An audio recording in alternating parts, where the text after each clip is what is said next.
हरे कृष्ण तो प्रभु जी, हम दंडवत काफी प्रणाम। समय बाद हम फाइनली बुक रीडिंग स्टार्ट कर रहे हैं।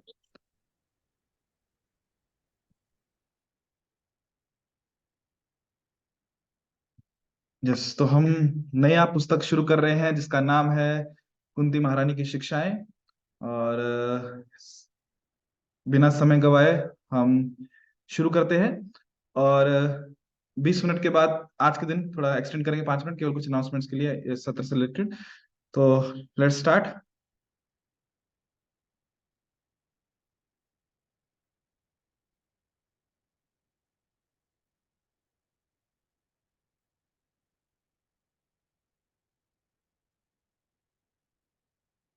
तो हम भूमिका से स्टार्ट करेंगे। इसमें तो कुछ एक्सप्लेनेशन नहीं रहेगा, तो डायरेक्ट मैं पढ़ते जाता हूँ। जब हम श्लोक स्टार्ट करेंगे वहां से एक्सप्लेनेशन स्टार्ट करेंगे।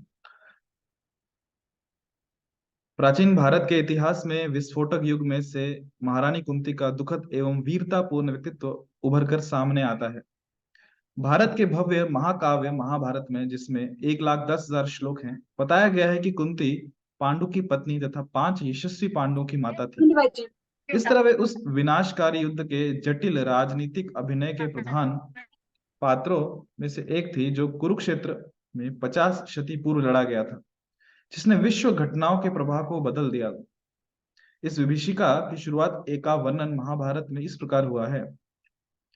पांडु इसलिए राजा बने क्योंकि उनका ज्येष्ठ भ्राता धृतराष्ट्र जन्म से अंधा था, जिसके कारण उसे उत्तराधिकार से वंचित होना पड़ा।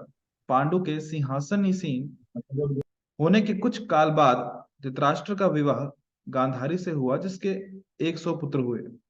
यह कौरव वंश का शासक परिवार था, जिसमें सबसे ज्येष्ठ दुर्योधन था, जो अतीव महत्वाकांक्षी तथा क्रूर था। इस बीच पांडु ने माद्री तथा कुंती को अपनी पत्नी बना लिया। कुंती का पूर्व नाम पृथा था। वह यशस्वी यदुवंश के प्रधान शूरसेन की पुत्री थी। महाभारत के अनुसार कुंती स्वरूपवान तथा चरित्रवान थी। वे धर्म वे धर्म तथा अपने व्रत की पक्की थी। उन्हें असामान्य वर प्राप्त थे। अभी कुंती छोटी थी, तभी उनके पिता ने अपने निसंतान चचेरे भाई तथा घनिष्ठ मित्र कुंती भोज को गोद लेने के लिए दे दिया था। इसीलिए कुंती नाम पड़ा। अपने पोष्य पिता के घर में कुंती को अतिथियों के सत्कार का काम सौंपा गया था। एक दिन महर्षि तथा योगी दुर्वासा ये वहां आए और कुंती की निस्वार्थ सेवा से प्रसन्न हो गए। अपनी दिव्य दृष्टि तथा अपना दिव्य दृष्टि द्वारा, हरे कृष्ण, सबसे निवेदन, कृपया माइक ऑफ ही रखें।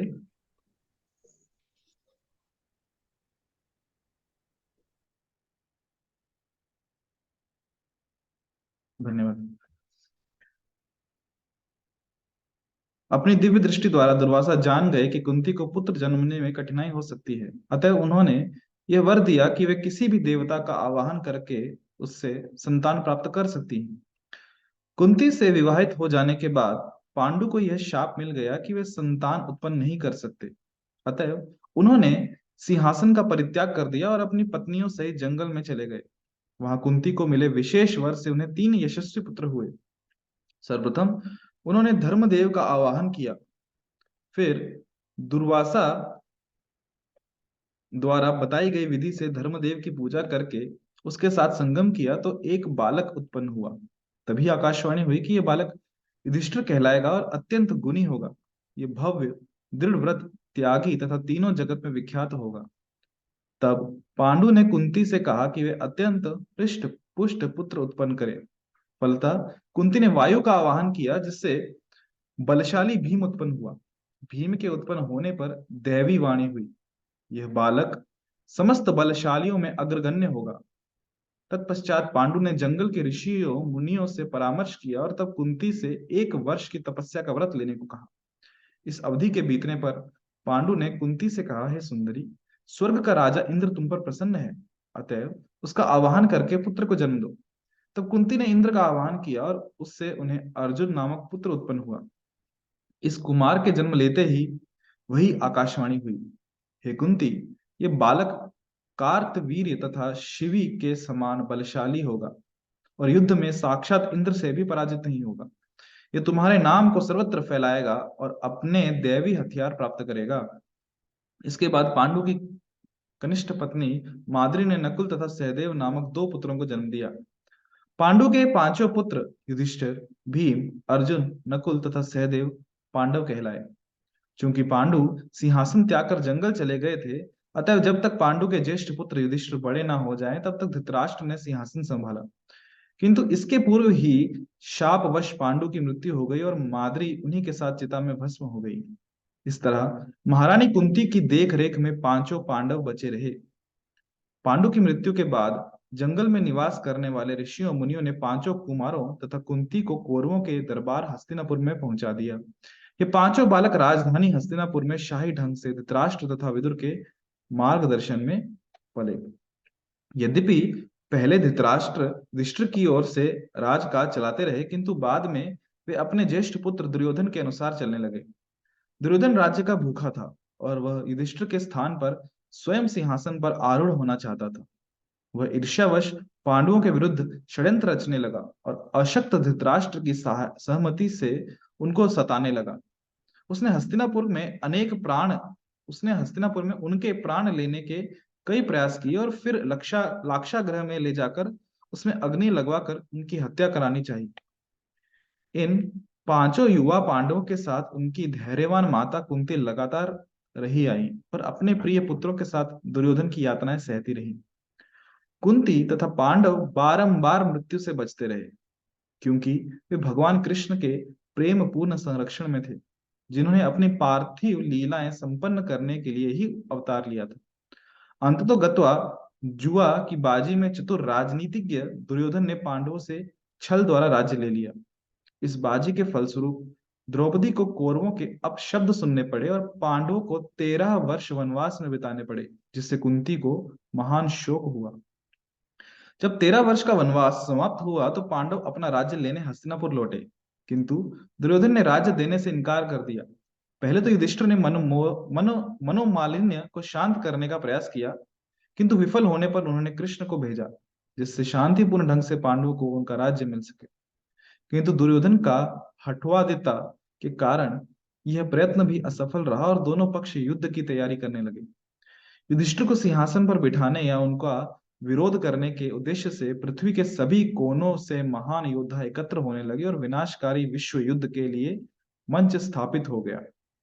कुरुक्षेत्र के ऐतिहासिक मैदान में 18 दिनों तक घमासान युद्ध हुआ, जिसमें करोड़ों योद्धाओं में से केवल मुट्ठी भर ही बच पाए। केवल भगवान कृष्ण, पांचों पांडव तथा कुछ अन्य लोग इस हत्याकांड से बचे रहे। बदले की भावना से कौरवों में से बचे हुए अश्वत्थामा ने द्रौपदी के 5 सोते हुए पुत्रों को नृशंसता पूर्वक हत्या कर दी। इस तरह महारानी कुंती को अंतिम धक्का लगा। उनके पौत्र जाते रहे।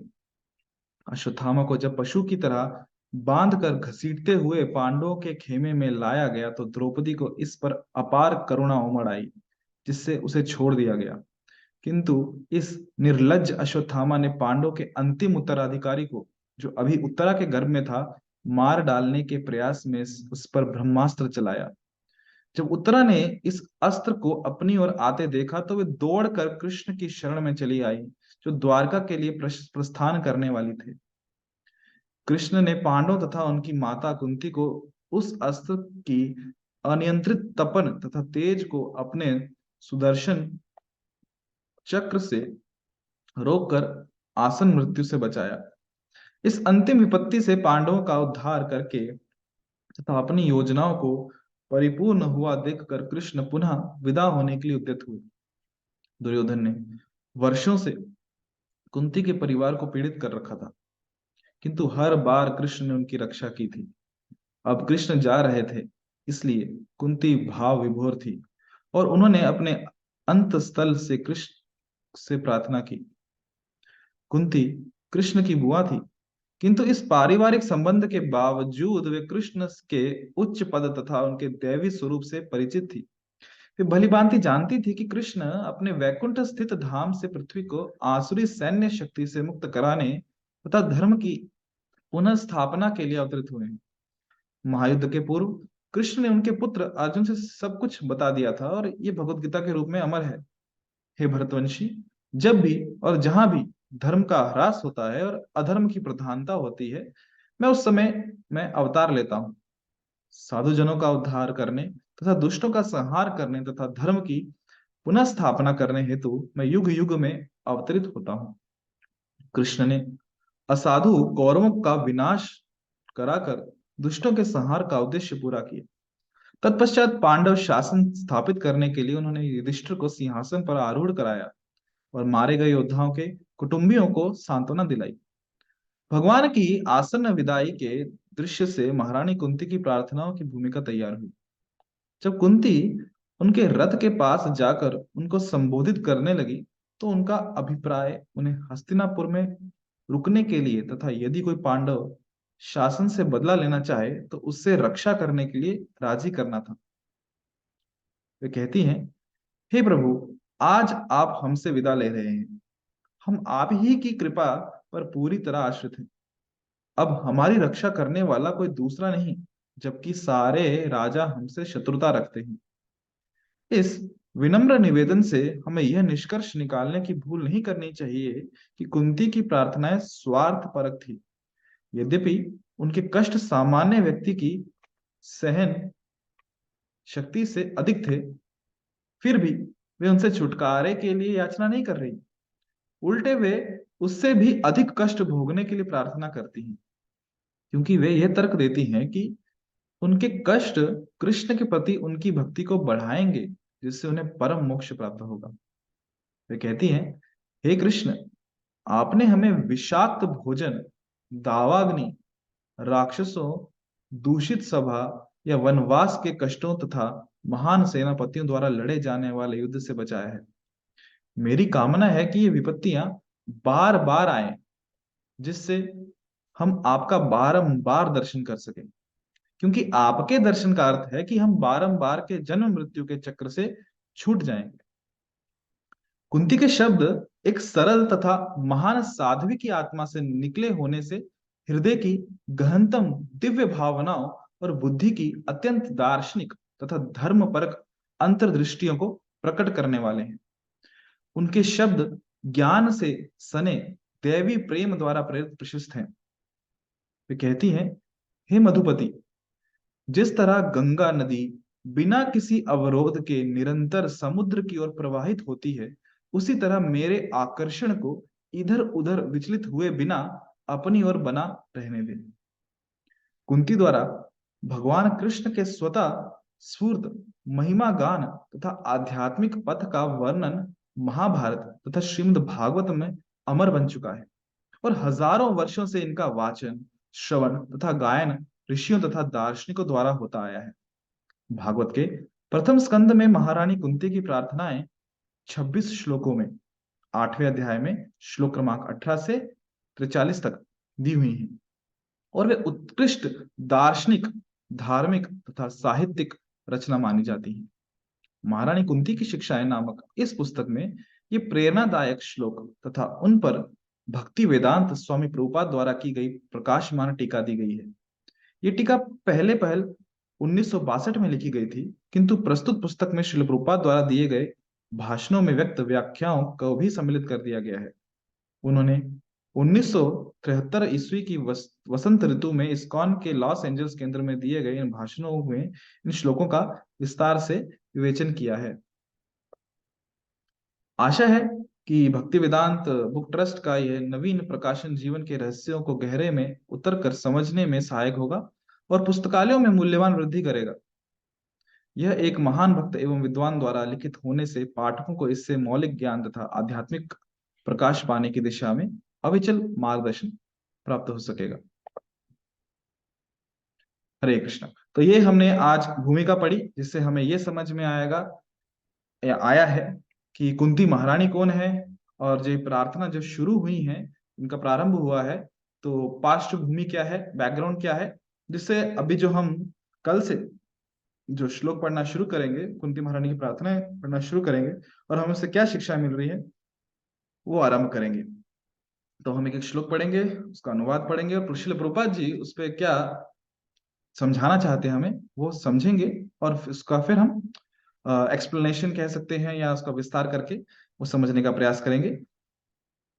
हरे कृष्णा।